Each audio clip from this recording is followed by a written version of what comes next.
এটা দেখি গুলশার সাইজ দেখছো তো কি জানি খায় পেট বেগা বানায় ফেলাইছে। আর দুই পানা মাঝখানে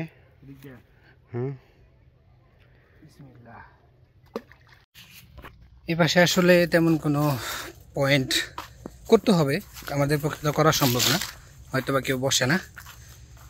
আমরা আসলে ওই পাশে যে আরাকান্দির প্রথম ঘাট আছে নৌকা, ওইখানেই ট্রাই করব আজকে, দেখি কি হয়।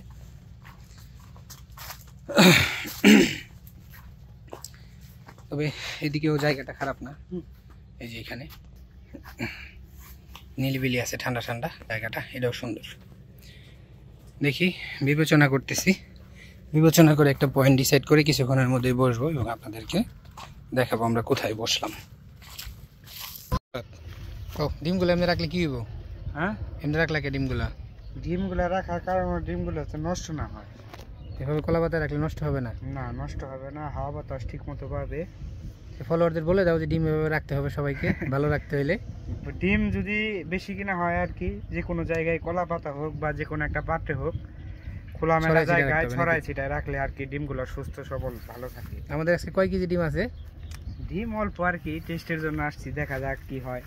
এই যে আমাদের ডিম পজিশনগুলো দেখতে আসলাম, একদম চকচকা ডিম। কিছুক্ষণের মধ্যে পিঁপড়াগুলো তাজা হবে, এগুলো এখন স্টক মোডে আছে, তো দেখতে থাকুন। কিছুক্ষণের মধ্যে আমরা আমাদের রড রিল রেডি করে নিয়ে আসতেছি। এই যে আমরা রড রিল সেটিং করতেছি, এটা হচ্ছে আমার পাইনিয়ার রিল, খুবই পছন্দের একটা রিল, অনেক লাইট রিলটা। আর এই সিপগুলো আমার অনেক পছন্দের সিপ, নৌকা দিয়ে মাছ ধরার জন্য আমি কিনছিলাম। দেখেন এটা কিন্তু হ্যান্ডেল এক পাশ থেকে লাগানো যায়, মানে এই পাশ থেকে, এই যে এই পাশ থেকে লাগাইতে হয়, ওই পাশে কোনো লুজ টাইট দিতে হয় না। তারপরে দেন হচ্ছে এভাবে করে এটাকে এক পাশ থেকেই মাছ এই পাশ থেকে টাইট দিলেই টাইট হয়ে যাবে। এটা কিন্তু লুজ, বাট এটা টাইট দিতে দিতে টাইট হয়ে গেল। এখন এদিকে আমি যতই ঘোরাবো টাইট হবে, আর আমাকে তো ঘোরাইতে হবে এদিকে, উল্টা দিকে ঘোরাবো না। যখন আবার খুলবো উল্টা দিকে প্যাঁচ দিলে খুলে যাবে। খুবই সুন্দর একটা ডিজাইন, পাইনিয়ার সাইক্লোন রিলটার নাম। আর আমার রডগুলা কিন্তু হচ্ছে গ্লাস ফাইবারের রড, কম দামি রড কিন্তু অনেক স্ট্রং। এগুলো হচ্ছে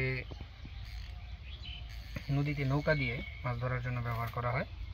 আমি কিনছিলাম নৌকা দিয়ে মাছ ধরার জন্যই, কিন্তু নৌকা আসলে আমার আর বসা হয় নাই, কারণ নৌকায় আমার বসতে খুব কষ্ট হয়। আমি একটু আরামপ্রিয় মানুষ, মাছ না হইলেও আমার অতটা আফসোস নাই, কিন্তু একটু শখ করে আসছি, শান্তি আরাম করে মাছ ধরতে হবে।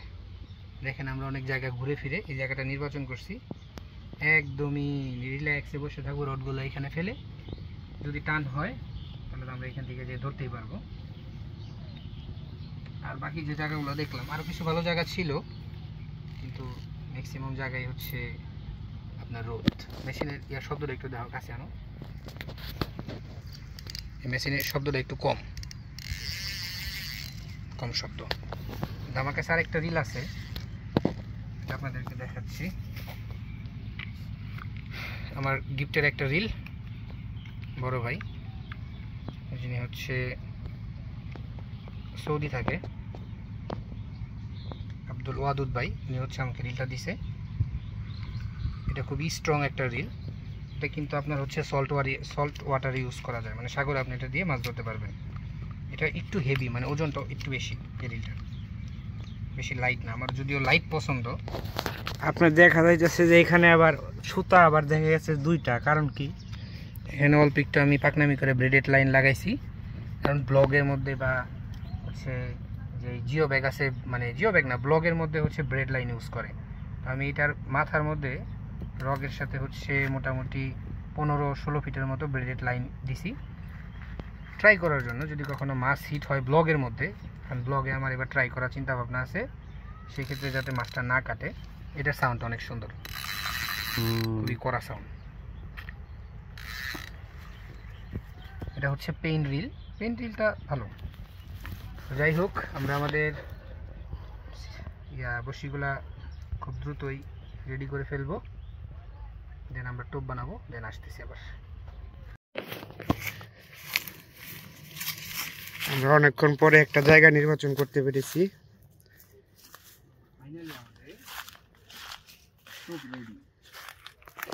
এই যে আমাদের টোপ। কালো কালো ওইটা কি দিয়েছেন? এটা হচ্ছে সীসার মধ্যে আমরা একটু চার দিয়ে দিচ্ছি, ইউনিক পদ্ধতি আর কি। হ্যাঁ, মুখের চার না, এটা ওল্ড পদ্ধতি। মুখ চার ছাতু পার্টিতে এটা চোখে পড়ে না, এর জন্য আসলে, কারণ ছাতু তো নিজেই একটা চার। তো আমরা আজকে খেলবো ডিম রুটি।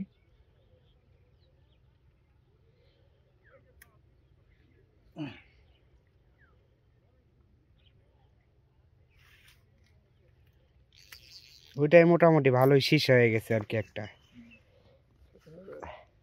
আমাদের প্রথম টোপ ফেলছি আমরা খারাকান্দিতে। কোন দিকে ফেলানো যাবে এখানে? পানার মাছ, দুই পানার মাঝখানে। হ্যাঁ, বিসমিল্লাহ।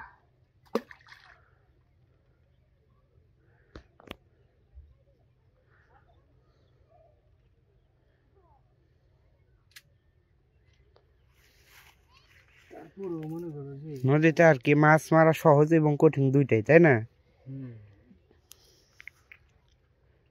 জায়গাটা একটু বড় রোড হলে সুবিধা হতো। নেক্সট হবে আমাদের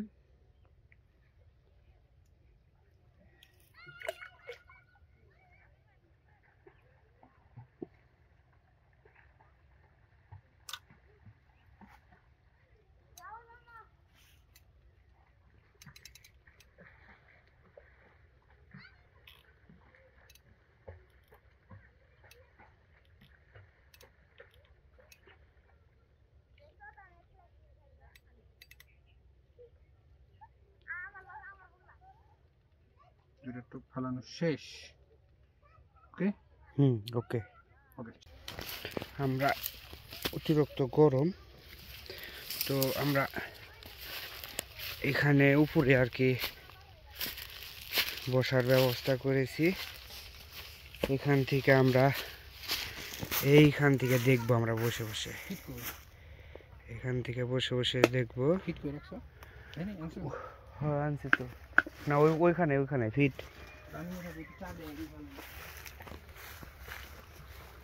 আমাদের এই যে এখানে চার আছে, যেটা নদীর জন্য স্পেশালি ব্যবহার করা যায়, শক্ত চার। এই যে কিছুই হয় না এগুলা। মুরগির হিট ব্যবহার করবো আমরা, একটু হাত চিপে সামনে ব্রয়লার কাতল আর কি।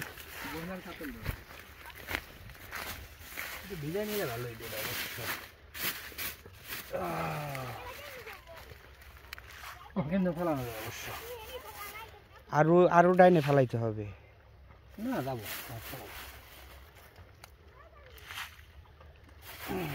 আমরা একটু এমনি ফেলাই দিলাম। এই যে সামনে মারেন কতটি? সামনে হ্যাঁ, এই এনে মারেন। নেই তো আচ্ছিপ মারবো এনে। মনে মারলে মনে হয় ভালো হয়। চলো, শুধু ব্রয়লার ফিডটা চার করে দিলাম, বাকিটা আল্লাহ ভরসা। নদীতে আসলে চার না করলেও নয়।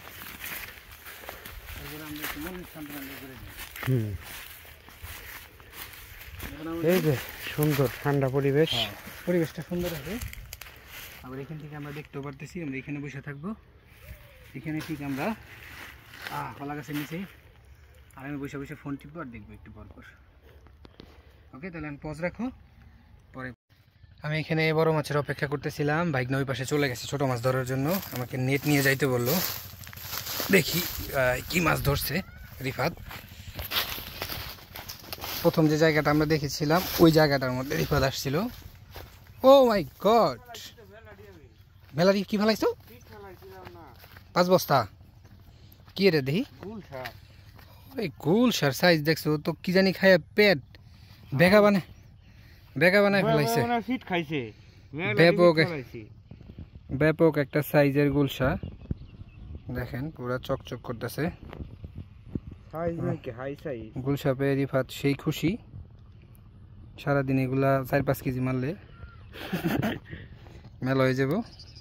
ডাক দেয় আবার।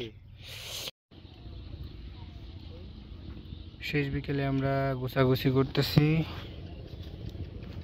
সবকিছু গোছানো শেষ। আমরা ওইখান থেকে এইখানে এসে একটু ট্রাই করতে চাইছিলাম, পরে আবার করলাম না। আঙ্কেল যাবে, আঙ্কেলের সাথে চলে যাবো আমরাও, তার জন্য ট্রাই করলাম না। আসলে মাছ তেমন একটা লড়ে না, আর পানির কালার হচ্ছে এখনো ঠিক হয় নাই, এর জন্য মাছ খাচ্ছে না, পানি একটু ঘোলা ঘোলা আছে। তো উদ্দেশ্য ছিল আপডেট জানানো, কি অবস্থা কেমন কি। ঘোলা ঘোলা পানি, আমরা এখন চলে যাব।